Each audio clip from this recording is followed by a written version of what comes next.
Hello everyone, welcome back to our channel Banerjee স্লান edu. আমি Debleena ma'am, তোমাদের দেবলীনা ব্যানার্জি। আজকে নিশ্চয় একটা খবর তোমরা খুব শুনেছো, খুব দুঃখজনক একটা ঘটনা। সেটা হচ্ছে লালকেল্লার সামনে, দিল্লি লালকেল্লার সামনে একটা ভয়াবহ বিস্ফোরণ ঘটেছে এবং সেই বিস্ফোরণে কিছু মানুষের প্রাণও গেছে, নিহত হয়েছে। তো তাদের জন্য আমরা শোকাহত, তাদের আত্মার শান্তি কামনা করি। কিন্তু এই আত্মার শান্তি কামনা করে কি আমাদের শান্তি মিলবে জানি না।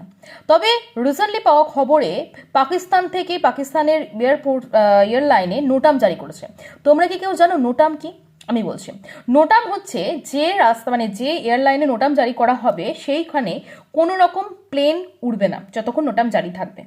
রিসেন্টলি ভারতও নোটাম জারি করেছিল। কোথায় করেছিল জানো সেটা? চলো কমেন্ট করে জানো। এই নোটাম কি, এই প্রশ্ন কিন্তু আসার সম্ভাবনা রয়েছে বিভিন্ন পরীক্ষায়। কেমন লাগলো ভিডিওটা অবশ্যই জানাবে। আরও ভিডিও দেখার জন্য চ্যানেলটাকে সাবস্ক্রাইব করো, পাশে থাকা বেল আইকনটা ক্লিক করো, আর একটা like. Thank you so much.